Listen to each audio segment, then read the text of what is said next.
Ladies and gentlemen, this is weekend again. We have Manchester United playing against Brentford on Saturday, 12:30.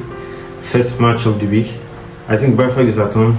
Manchester United away team. Brentford probably struggling a little bit though. Man U struggling to score, making chances. We could be having a lot of chances and not, figuring out how to score. Then good enough. We have Koyan back to the game. We have Mount back to the game. I think Ahmad will be around because he had some family issues to attend to. I think someone passed away in his family area. But our new keeper should be keeping based on the whole update. Kobe Menu is already on the list. Based on what I'm hearing, he trained intensively in the course of the week, and I'm seeing a lot of good response from the coach and the other staff members. So I feel Kobe Menu should be playing this. Should be starting this very game since Casemiro is not really in tight because of the recent red card he collected. So I see Man U winning or win or draw in the game. Probably 2-0, 2-1. So probably 2-0. I believe 2-0 because we needed this point. We needed the goals because we still have -2 in our board. So we need this goal. So we move to the next match, Chelsea versus Brighton. Hopefully we are saying Chelsea might survive, might not survive.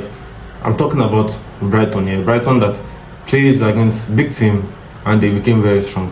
Plays against Man City, winning Man City. They tend to be very strong against a bigger opponent. So I'm saying Chelsea will take a lot of struggle because they have not been really winning consistently in the course of the recent matches. Struggling to get a win and continue to get goals scored. Now Sanchez now the new keeper, I don't know how he's going to cope well.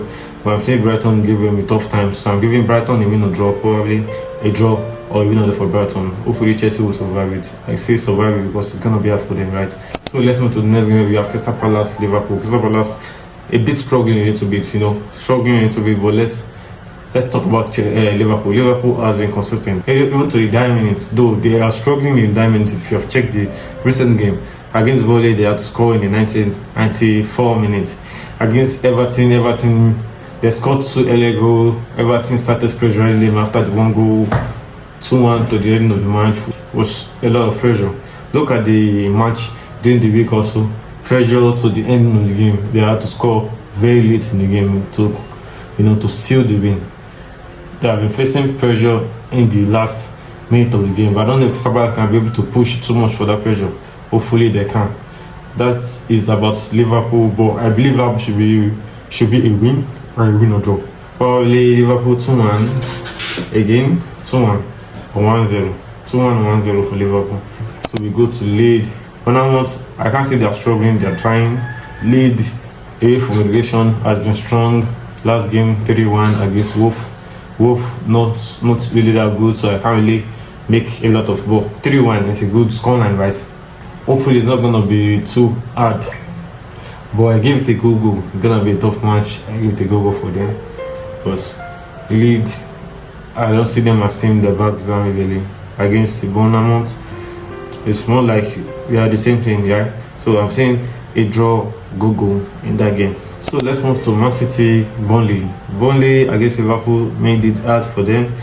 Against Man City will be hard for them also.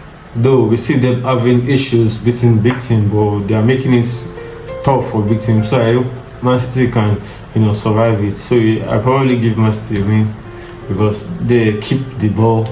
Likewise, Arsenal does the same thing. Liverpool also does the same thing. So they keep the ball. Hopefully, Burnley will find it very hard to, win them. But I see the scoreline very low. Hopefully, maybe it's gonna be high, but I'm saying it's very low because they mark a loss. They don't plan to leave the back. So hopefully, Alan and Foden can figure something out in that game. Nottingham Forest, Sutherland. Looking at that game now, it's gonna be hard for Nottingham Forest after the sack of the coach. They have been struggling. If you can see the table, they are in the last extreme, the relegation zone of the table, and Sutherland has been a bit strong and consistent a little bit, considering coming from relegation. So I see Sutherland winning this game or win or draw for Sutherland. I can't give Nottingham Forest any hope for there, but win or draw for Sutherland to what I'm saying. So I move to Tottenham Wolf. Wolf struggling. We all know that You all know that. So I'm giving Tottenham a straight win in that game. Tottenham should be able to win at least 2-0, 3-0, probably 2-0 in that game. I can't tell if Wolf can push too much for it, but Tottenham probably can win this game 2-0. So let's move to the next game. We have Aston Villa versus Fulham. Aston Villa versus Fulham. We have Fulham, a bit struggling but consistent. Aston Villa not consistent in all that has been going on. So I gave Aston Villa a win or draw. Don't let me say a straight win because Aston Villa is not a small team. So Fulham a win or draw should be good for Fulham. Fulham can be able to win or a draw. So I'll move to the next game. Newcastle versus Arsenal. Newcastle struggling. We all know that after Isiak and a lot of hard decisions to make in the front line, struggling Newcastle, and let's see what Arsenal can be able to figure out there. But I believe Arsenal should be able to win Newcastle. Arsenal pushing for titles, looking at Liverpool up front, giving them space. It's not really good for the title. So Arsenal should be able to cover up. I'm seeing them pushing to cover up the space. So that's what I see the whole weekend going on. So let's see, you can give your prediction and let's see how good is it going to look like.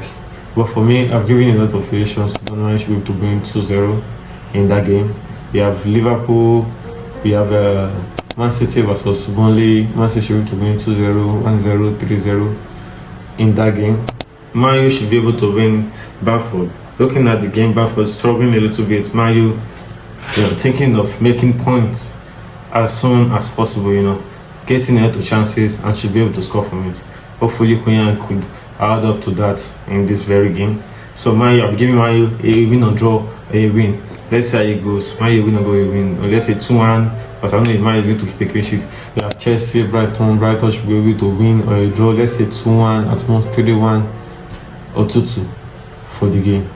Crystal Palace versus Liverpool. Liverpool should be able to win at least 2-1. Hopefully 2-1 or 1-0. 2-1 or 1-0 from the game should be, appropriate. So let's say Leeds versus Bournemouth. I can't picture who can win there, but I see a goal there. Probably a draw. Goal, a draw in that game. Then we have Nottingham Forest versus Sunderland. Sunderland should be able to win or a draw. So let's say 2-1 in that game should be fine for Sunderland. Tottenham for Wolf. Tottenham 2-0 against Wolf. That should be able to be a good scoreline. They will move to Aston Villa versus Fulham. Aston Villa 1-1, 2-1 from Aston Villa should be fine for Aston Villa. They look at Arsenal, probably 2-0. 2-0 should be fine for Arsenal in that game. Arsenal should be able to win 2-0 in that game. So that's just the prediction of the week. Let's see how it goes. Then after the whole week, we'll talk about the games and improvements from Man U squad and how the other team impressed and underperformed. I will see you guys again. Thank you.